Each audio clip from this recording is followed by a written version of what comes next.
নমস্কার বন্ধুরা, welcome to সুতাপাস kitchen.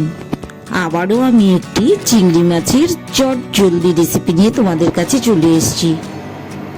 কড়াতে কিছুটা তেল ঢেলে নিলাম, চিংড়ি মাছগুলোকে ভালো করে পরিষ্কার করে নিয়েছি। ভেতরে যে একটা সবুজ নালির মতন থাকে ওটা কিন্তু অবশ্যই তোমরা ফেলে দেবে, ওটাতে কিন্তু পেট খারাপের সমস্যা হতে পারে। সামান্য একটু লবণ, হাফ চামচের মতন লবণ আর হাফ চামচের মতন হলুদ দিয়ে আমি চিংড়ি মাছগুলোকে ভেজে নিচ্ছি। খুব বেশিক্ষণ কিন্তু তোমরা চিংড়ি মাছ ফ্রাই করবে না, তাহলে কিন্তু শক্ত হয়ে যায়। এটা কিন্তু আমার চট জলদি রেসিপি, 5 মিনিটের মধ্যে কিন্তু এই সুন্দর রেসিপিটা তোমরা করে নিতে পারবে। আমি মাছগুলোকে তুলে নিচ্ছি। কিছুটা কুচো পেঁয়াজ, সাথে কয়েকটা কাঁচা লঙ্কা আমি একটুখানি রেডি করে নিয়েছি। আবারও কিছুটা তেল দিয়ে আমি কিন্তু এই যে নারকেলটা আমি একটু হালকা করে ভাজা করে রাখছি। এই নারকেলটা কিন্তু আমি সর্ষে পোস্তর সাথে আমি কিন্তু পেস্ট করে নেব। আমি কিন্তু এই রান্নাটার ক্ষেত্রে দুভাবে নারকেলটা ইউজ করেছি, একটা পেস্ট করে নিয়েছি আর একটা কিন্তু আমি কড়াইতে গ্রেভির সাথে ইউজ করে নিয়েছি। তেলের সাথে পেঁয়াজটাকে একটুখানি আমি ফ্রাই করে নিচ্ছি। একটু নরম যখন হয়ে আসছে তখন কিন্তু আমি এর সাথে আবার একটু পেঁয়াজ মিশিয়ে দিলাম। আমি কিন্তু একটা মিডিয়াম সাইজের 1.5 খানার মতন পেঁয়াজ ইউজ করেছি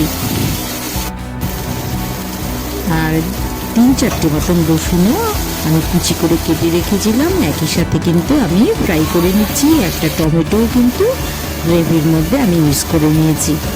2টো কাঁচা লঙ্কা। গ্রেভি যেমনভাবে তোমরা সবাই করো এইভাবে করেই কিন্তু আমি গ্রেভিটা রেডি করে নিচ্ছি। এই দেখো কিছুটা নারকেল, যেটা কিনা আমি এই গ্রেভির সাথে কিন্তু আমি ইউজ করছি। আবারও একটু হলুদ মিশিয়ে আমি কিন্তু গ্রেভিটা রেডি করছি। সামান্য হাফ চামচের মতন লবণ মিশিয়ে দিলাম। তেল ছাড়া শুরু হয়েছে তখন আমি একটু জিরে ধনের গুঁড়ো 2 হাফ চামচ করে নিয়ে মিশিয়ে দিয়েছি। একটু জল মিশিয়ে দিলাম। গ্রেভিটা কিন্তু আমার রেডি হয়ে এসছে। আমি কিন্তু এর সাথে দেখো এই যে সর্ষে, পোস্ত আর নারকেল একসাথে মিশিয়ে কিন্তু এই পেস্টটা আমি তৈরি করেছি। এটা তোমাদের আমি দেখাতে পারলাম না।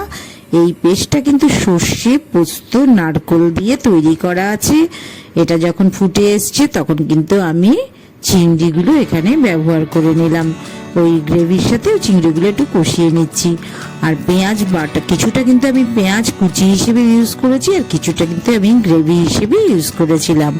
আর এক্ষেত্রে আমি সামান্য একটু চিনি মেশালাম। তোমাদের ইচ্ছে করলে তোমরা চিনি নাই মেশাতে পারো। এটাতে অনেকটাই নারকেল দেওয়া হয়েছে, ফলে মিষ্টিটা এমনি আর খুব একটা দরকার পড়বে না।